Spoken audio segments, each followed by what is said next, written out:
Hello student, हम हिंदी जी के important MCQ सी class 1 कर रहे हैं जो आने वाली सभी एग्ज़ाम्स के लिए बहुत ही इम्पोर्टेंट होने वाली है। सो यदि आपने हमारे चैनल को लाइक सब्सक्राइब और शेयर नहीं किया है तो जाके कर दीजिए। बेल आइकन को जाके दबा दीजिए ताकि आने वाली सभी क्लासेस की नोटिफिकेशन आप लोगों को मिलती रहे। तो चलिए स्टार्ट करते हैं। इस समय हम भारतीय इतिहास के बारे में बात कर रहे हैं, तो जिसके 40 को एमसीक्यूज़ ऑलरेडी हम डिस्कस कर चुके हैं। रिमेनिंग एमसीक्यूज़ हम क्लास वाइज डिस्कस करते रहेंगे। तो चलिए डिस्कस करते हैं। नाउ नेक्स्ट क्वेश्चन इज, निम्नलिखित में से कौन सा हड़प्पा वास्तुकला में एक दुर्ग का भाग नहीं था? ओके, यहाँ पे नहीं था, ठीक है।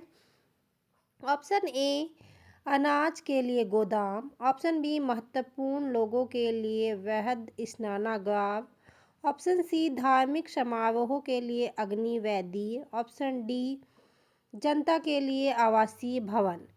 ओके, तो क्या था जो हड़प्पा सा वास्तुकला में जो भाग नहीं था, वो क्या नहीं था? तो वो था जनता के लिए आवासीय भवन नहीं थे उस समय, ठीक है। नाउ नेक्स्ट क्वेश्चन, पुरातात्विक के अनुसार हड़प्पा के नगरों में पश्चिमी हिस्सा छोटा और ऊंचा था, जिसे क्या कहा जाता था? ऑप्शन ए, नगर दुर्ग। Option B, Olympus. Option C, निचला नगर। Option D, Colosseum.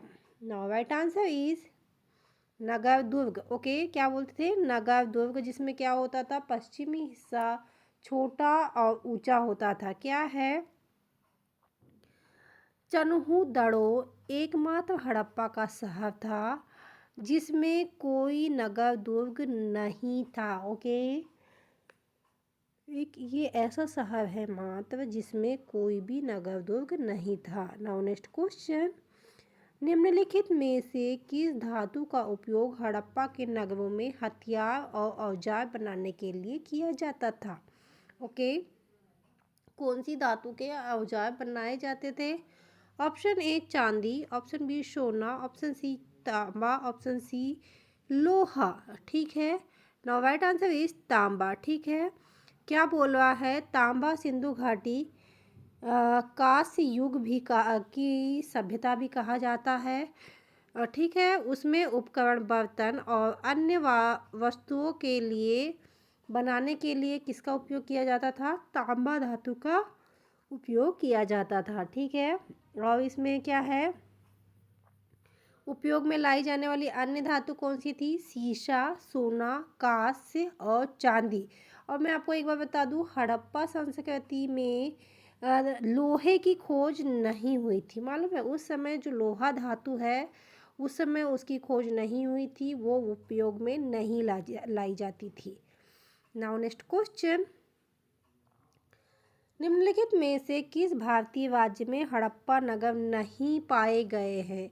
यहाँ पे पाए जाने की नहीं बल्कि नहीं पाए जाने की बात हो रही है।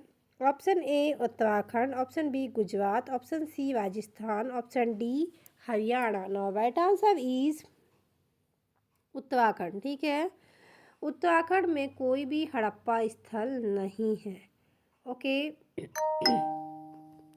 क्या है कि हड़प्पा स्थल गुजरात में लोथल, धोलावारी, बाबरकोट, वेट, द्वारका, भगतवाव, देखलपुर, गोलाधोरा, काज, कजेतर, खिवसरा, कोटड़ा, मांदली, कुटांसी, लटेश्वर आदि है। ठीक है, अब जब देखिए हम हड़प्पा संस्कृति की बात कर रहे हैं तो गुजरात में हड़प्पा संस्कृति के कितने शहर थे?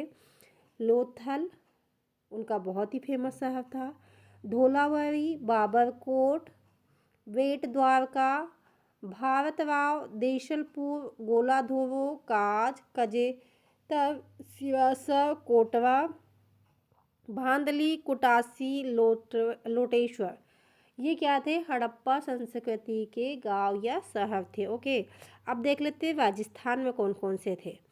राजस्थान में थे बरौर, कालीबंगन और कड़कपुरा। ओके, अब हरियाणा में देख लेते हैं, हरियाणा में कौन से थे? बालू, राखीगढ़ी, बनावली,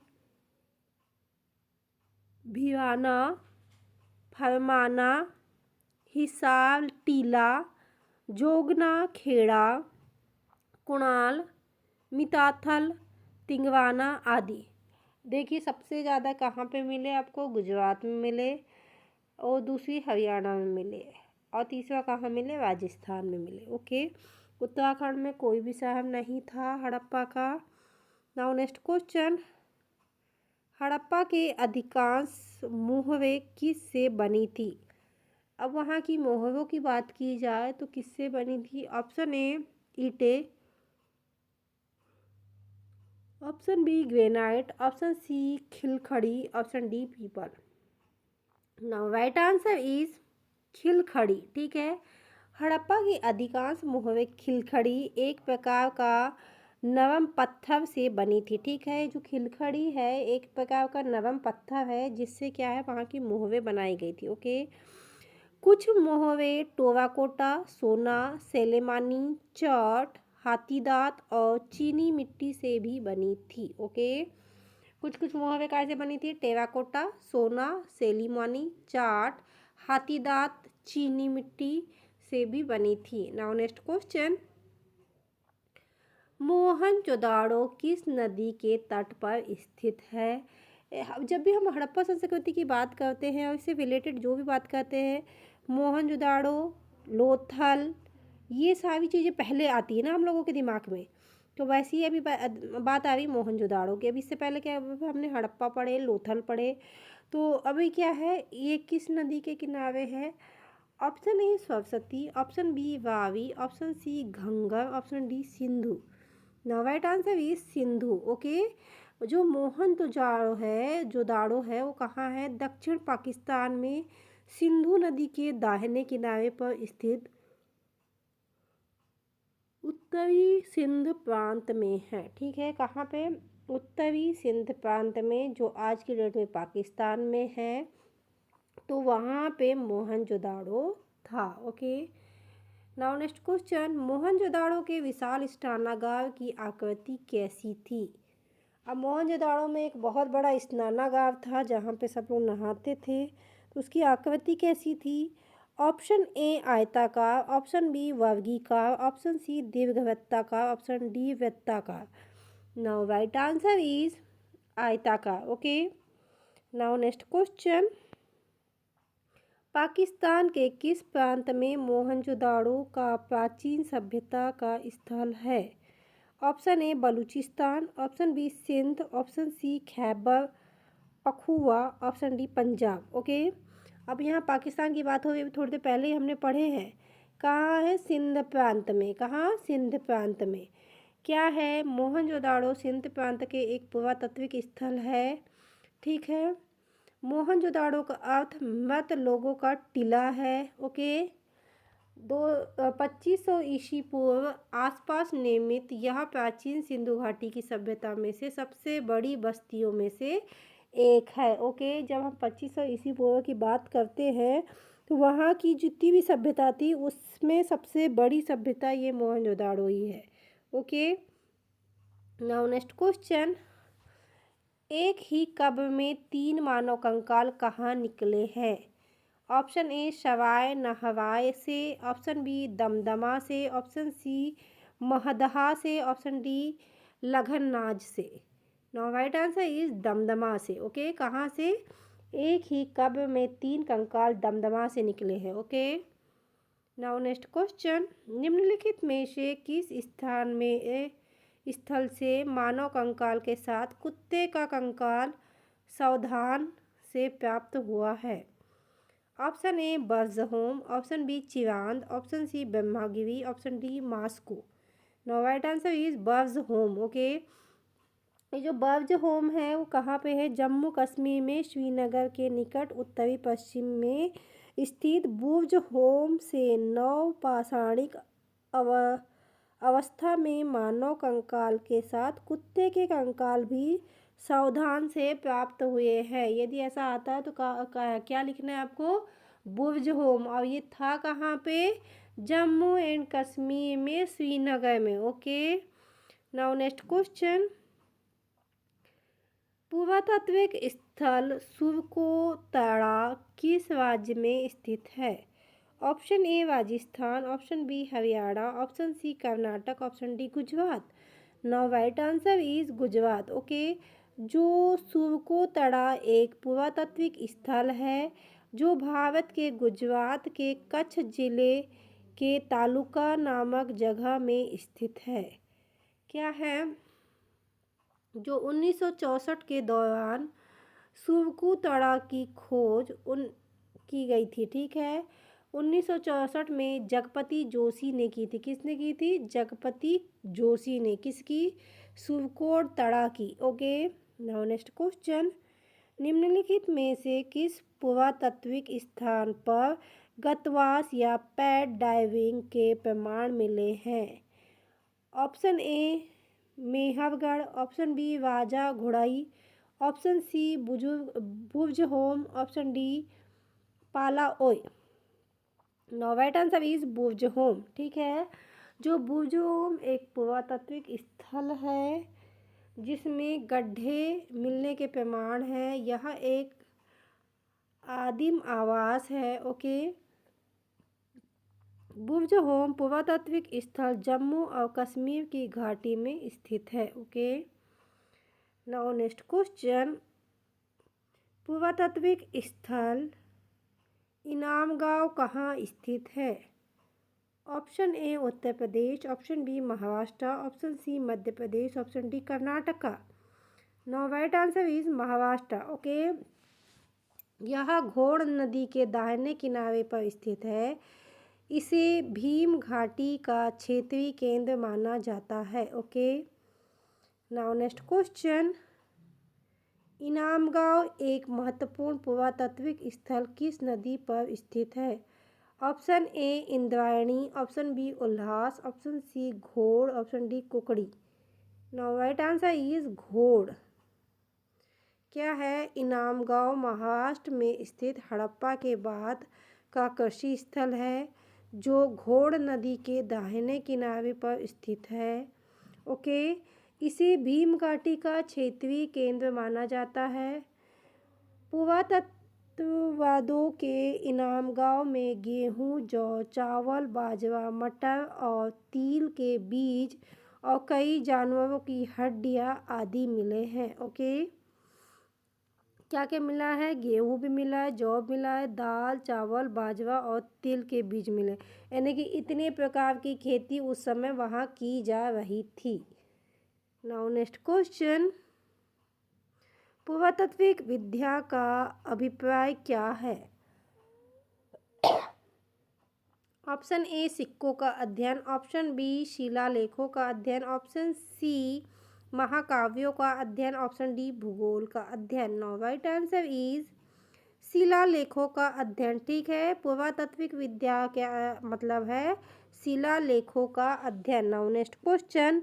बेबीलोन में झूलते उपवन का संबंध निम्न में से किस प्राचीन संस्कृति से है? ऑप्शन ए मिस्र, option B Mesopotamia, option C Harappa, option D चीन। Now right answer is Mesopotamia. Okay, क्या है? बेबीलोन का झूलता उपवन प्राचीन विश्व के 7 आश्चर्यों में से एक था। Okay, now next question. Bharat में मानव का सर्वप्रथम साक्ष्य कहाँ मिला है?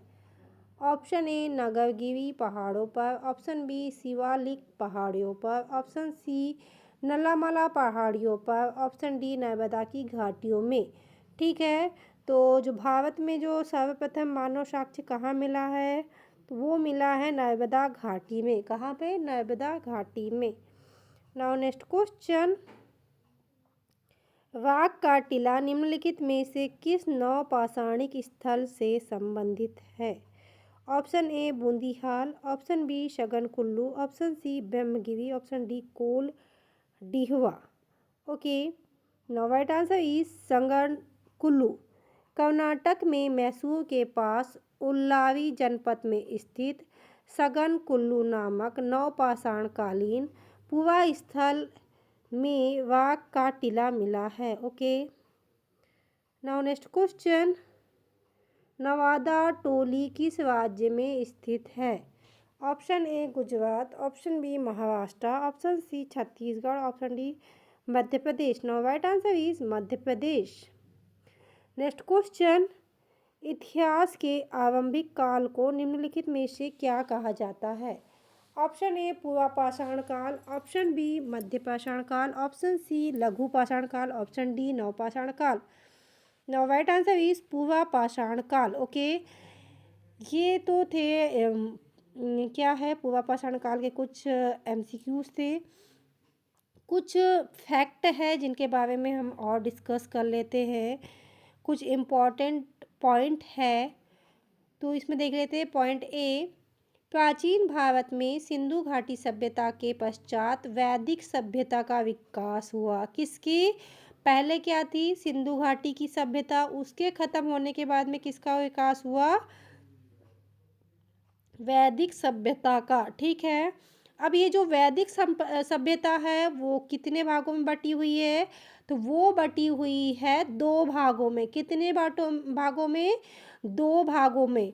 तो वो कौन कौन से हैं? वैदिक या पूर्व वैदिक काल जो 1500 से कितने है 1000 ईसी पूर्व है, और दूसरी है उत्तर वैदिक काल जो 1000 से 600 ईसा पूर्व है। ओके, तो अब देख लेते हैं इसमें इस काल की तिथि निर्धारण भी विवादास्पद रही है। ओके, कोई बोल रहा है कि ये है, कोई बोल रहा है ये नहीं है, तो ये कई दिनों तक विवादों में लगी रही। लेकिन ये कन्फर्म है कि सिंधु घाटी की सभ्यता के बाद में वैदिक सभ्यता का विकास हुआ, जो कितने भागों में बटी? दो भागों में बटी, वैदिक या पूर्व वैदिक काल और दूसरा उत्तर वैदिक काल। ओके, और जो हम इनकी इसे जो ईस्वी है कितने से कितने तक चली है, ये हमेशा विवादों में रही है। लेकिन अभी हम मान सकते हैं कि 1500 से 1000 ईस्वी पूर्व वैदिक काल और उत्तर वैदिक काल 1000 से 6000 ईसा पूर्व का है। ठीक है, नाउ नेक्स्ट देख लेते क्या है। बाल गंगाधर तिलक ने ज्योतिषी गणना करके इसका काल 6000 ईसा पूर्व माना था। कब का? 6000 ईसा पूर्व। ओके, किसने बोला था ये? बाल गंगाधर तिलक, जो एक ज्योतिषी थे। ठीक है, उन्होंने ये गणना की थी। नाउ नेक्स्ट, हरमोन जोकोबी ने इसे 4500 से 2500 ईसी पूर्व के बीच में बताया था। मैंने आपको पहले ही बोला कि इनकी जो ईस्वी है थोड़ी सी विवादात्मक है, सबने अपनी अपनी गणना दी है, सबको लगता है कि उनकी गणना सही है। अब क्या है, सबका थोड़ा थोड़ा मिलता जुलता है, लेकिन क्या हमको अध्ययन सभी के बारे में करना पड़ेगा। नाउ नेक्स्ट, विट्टरनित्ज ने इसे 3000 ईसा पूर्व बताया था। अब देखिए, इन्होंने 3000 ईसा पूर्व बताया, बाल गंगाधर तिलक ने 6000 ईसा पूर्व बताया, हरमोन जोकोबी ने 4500 ईसी पूर्व बताया। तो यानी सबका अलग अलग अपना, सबने अपने अपने पक्ष रखे हैं। ओके, नाउ नेक्स्ट क्या है?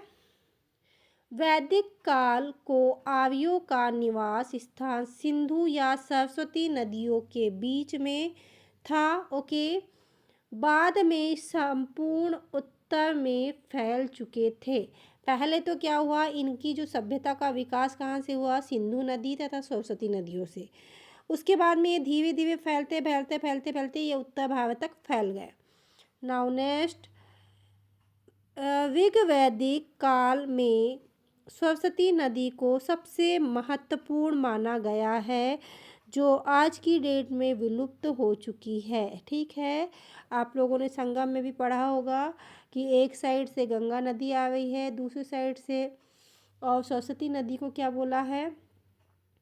जो त्रिवेणी संगम है उसमें सरस्वती नदी को सभी ने बताया है कि ये विलुप्त हो चुकी है, लेकिन उस समय सरस्वती नदी अस्तित्व में थी और इस नदी को बहुत ही इम्पोर्टेंट माना गया था। ओके, नाउ नेक्स्ट, वैदिक साहित्य में 4 वेद एवं उनकी संहिताओं को शामिल किया गया है। अब देखिए, यहाँ से जो हमने अभी जो आज भी माना जाता है कि हमारे पास 4 वेद है, ठीक है, तो यहाँ से 4 वेदों को मान्यता मिल गई। उसके बाद में क्या है? वेदों के अपोरूपे कहा गया।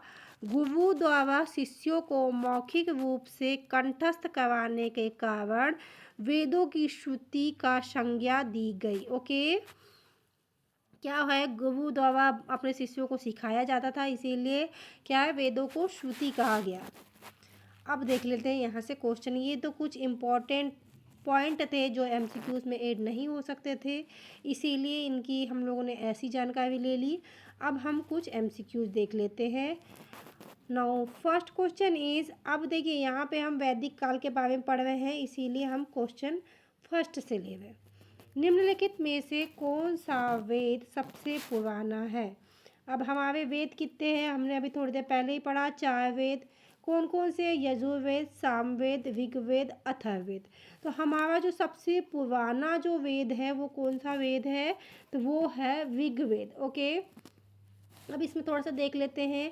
जो 4 वेद है उसमें जो यह वेदों का सबसे पुराना वेद है कौन सा? ऋग्वेद। ठीक है, सामवेद काय के लिए यूज़ किया जाता है? गायन के लिए सबसे पुराना संदर्भ कौन सा है? सामवेद। यजुर्वेद क्या है? इसे प्रार्थना की पुस्तक भी कहा जाता है।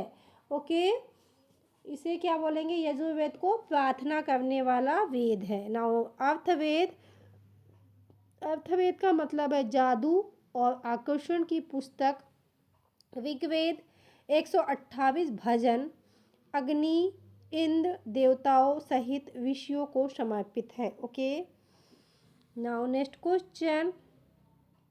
1800 से 1500 ईसी पूर्व की 30 ऋग्वेदी पांडुलिपियों को यूनेस्को की memory of the world register में किस वर्ष शामिल किया गया था? ये बहुत ही इम्पोर्टेंट एमसीक्यूज है। यदि आप एसएससी, पीएससी, एमपीपीएससी यानी कि सारे स्टेट की पीएससी और जितनी भी आप डीप लेवल की जो एग्ज़ाम फाइट करते हैं उनके लिए ये जो एमसीक्यूज है बहुत ही इम्पोर्टेंट होने वाले हैं। सो आप प्लीज़ ध्यान से देखिएगा। क्या है? Option A 2008, option B 2005, option C 2009, option D 2007। Now right answer is 2007। क्या है? 2007 में 30 ऋग्वेद पांडुलिपियों को यूनेस्को की स्मृति रजिस्टर में शामिल किया गया था। ऋग्वेद को 10 पुस्तकों में बांटा गया है, जिसमें मंडलायुक्त नाम से भी जाना जाता है। यह किसी भी इंडो यूरोपियन भाषा में सबसे पुराना पाठ है। इसकी उत्पत्ति 1700 ईसी की शुरुआत में हुई थी। ओके, नाउ नेक्स्ट क्वेश्चन क्या है? ऋग्वेद के वैदिक ग्रंथ में किस शब्द का सर्वप्रथम उल्लेख हुआ है? ऑप्शन ए वर्ण, ऑप्शन बी सोम, ऑप्शन सी आयस, ऑप्शन डी गम्य।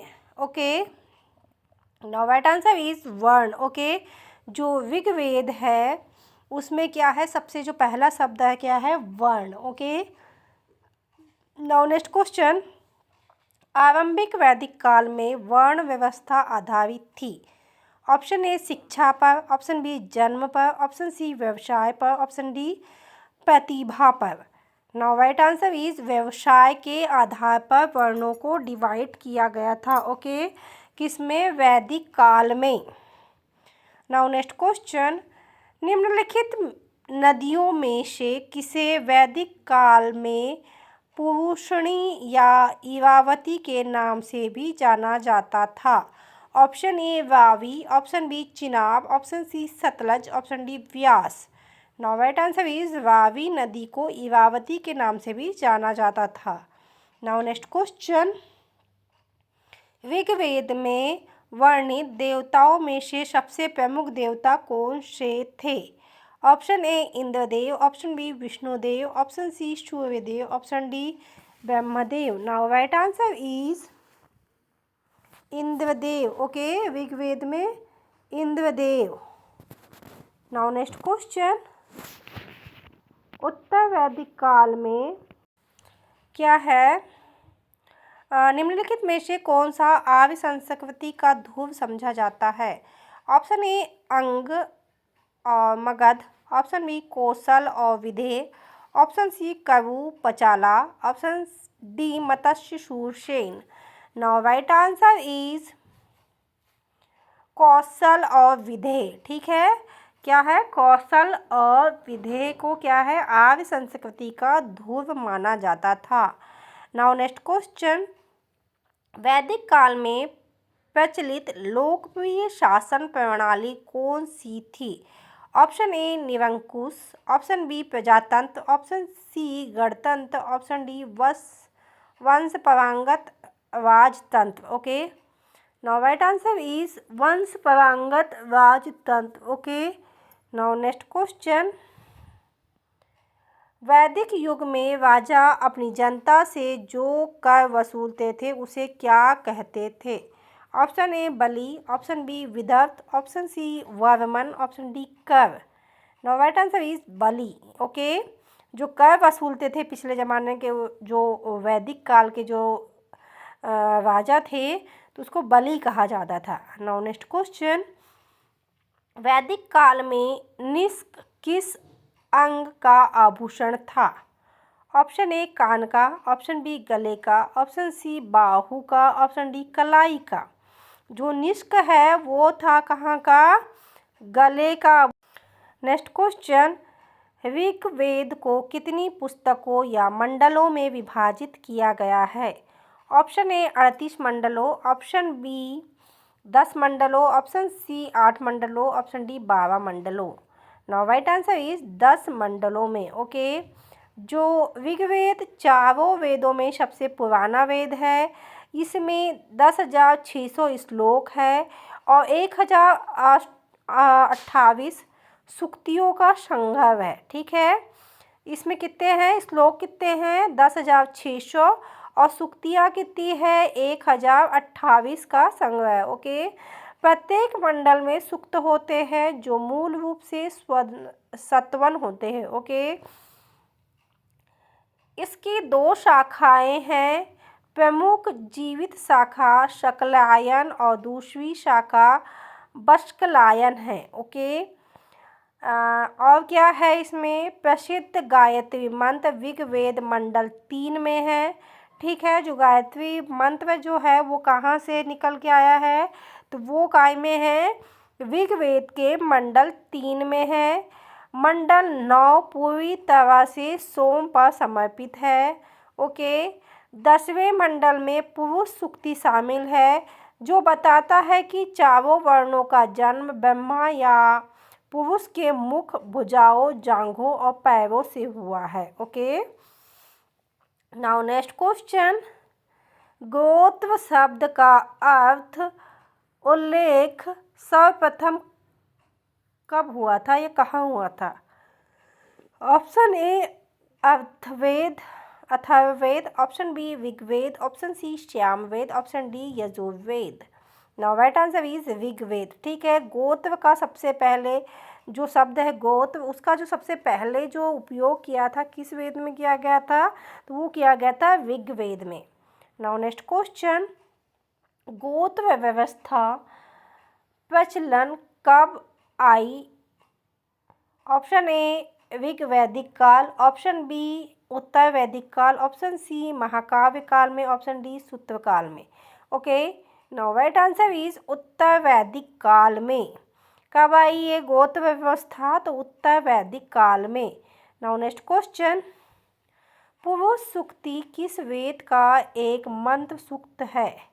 Option A Atharvaveda, option B Yajurveda, option C Rigveda, option D Samaveda. तो वो कब का है? ऋग्वेद का 10वीं सूक्ति का ये है पुरुष सूक्त। ओके, जो 10वां मंडल है उसका है ये पुरुष सूक्त, जिसमें बताया गया है कि पूरी जो प्रजाति है इसका जो विकास है ब्रह्मा और अन्य देवताओं, पुरुष देवताओं द्वारा हुआ है, जो उनकी जांघ, भुजा और कई अंगों से हुआ है। ओके, प्रसिद्ध गायत्री मंत्र कहाँ से लिया गया है? Option A Rigveda, option B Atharvaveda, option C first Yajurveda है, option C Rigveda, option D Samaveda. Now right answer is Rigveda. Rigveda के कौन से मंडल से लिया गया है? मंडल 3 से। ओके, 3 मंडल से गायत्री मंत्र लिया गया है। गायत्री मंत्र की रचना किसने की थी? अब गायत्री मंत्र की रचना किसने की थी? Option A Rishi Vashishtha, option B Rishi Vishwamitra, option C Indra, option D Parikshit. Now right answer is Vishwamitra. ठीक है, जो गायत्री मंत्र है उसकी जो रचना है किसने की थी? विश्वामित्र ने। नाउ नेक्स्ट क्वेश्चन, वैदिक भजनों के मुख्य संग्रह क्या कहलाते हैं? ऑप्शन ए सूत्र, ऑप्शन बी पाद, ऑप्शन सी संहिता, ऑप्शन डी मुख। Now right answer is Samhita. Okay, क्या कहलाता है? भजनों का जो संग्रह है संहिता कहलाता है। नाउ नेक्स्ट क्वेश्चन, वैदिक काल के एक चरण में राजा को गोपति कहा जाता था, जिसका अर्थ क्या है? ऑप्शन ए ब्रह्मांड का स्वामी, ऑप्शन बी लोगों का स्वामी, ऑप्शन सी भूमि का स्वामी, ऑप्शन डी मवेशियों का स्वामी। नाउ राइट आंसर इज मवेशियों का स्वामी। ओके, जो गोपति होता है उसको क्या बोला जाता है? मवेशियों का स्वामी। नेक्स्ट क्वेश्चन, ऋग्वेद में ऋषि विश्वामित्र और 2 नदियों के बीच संवाद के रूप में एक स्तोत्र है जिसमें देवी के रूप में पूजा जाता था। ये नदियाँ कौन सी है?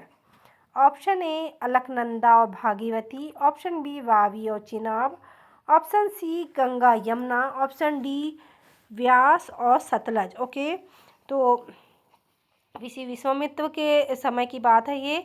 तो 2 नदियों के बीच में संवाद हो रहा है, तो उसे स्तोत्र के रूप में दिया गया था, तो उनकी पूजा भी की जाती है। तो वो कौन सी है? व्यास और सतलज नदी। कौन सी? व्यास और सतलज नदी। नाउ नेक्स्ट क्वेश्चन, वैदिक लोगों द्वारा किस धातु का उपयोग सबसे पहले किया गया है? अब वहाँ तो था, हम लोगों ने किसका पढ़े थे? हड़प्पा में तांबा का सबसे पहले उपयोग किया गया था। अब यहाँ देख लेते हैं, चांदी, ऑप्शन बी सोना, ऑप्शन सी लोहा, ऑप्शन डी तांबा। नाउ राइट आंसर इज तांबा। यहाँ पे भी क्या है? तांबे का है, लेकिन वहाँ पे क्या है? सोना, तांबा, सीसा, चांदी, ये सारी धातुओं का उपयोग वो लोग भी कर रहे थे, लेकिन यहाँ पे जो पहली प्रयोग में ली गई धातु कौन सी है? तांबा। ओके, सो स्टूडेंट, ये थे बहुत ही इम्पोर्टेंट एमसीक्यू जो हमने आज की क्लास में डिस्कस किए। आई होप आपके लिए ये एमसीक्यूज़ बहुत ही इम्पोर्टेंट हो, और इन एमसीक्यूज़ को पढ़ने के बाद में हिस्ट्री को लेके आपके जितने भी कॉन्सेप्ट है वो क्लियर हो जाए। आने वाली सभी एग्ज़ाम्स के लिए आप लोगों को बेस्ट ऑफ लक। ये जो एमसीक्यूज़ है हिस्ट्री से लिए गए हैं, जिन भी एग्ज़ाम्स में हिस्ट्री से रिलेटेड क्वेश्चन पूछे जाते हैं उन सभी के लिए ये एमसीक्यूज़ बहुत ही इम्पोर्टेंट होने वाले हैं। सो यदि आपने हमारे चैनल को लाइक, सब्सक्राइब और शेयर नहीं किया है तो प्लीज़ जाके कर दीजिए। बेल आइकन को दबा के रखिए ताकि आने वाली सभी क्लासेस की नोटिफिकेशन आप लोगों को मिलती रहे। Thank you for watching.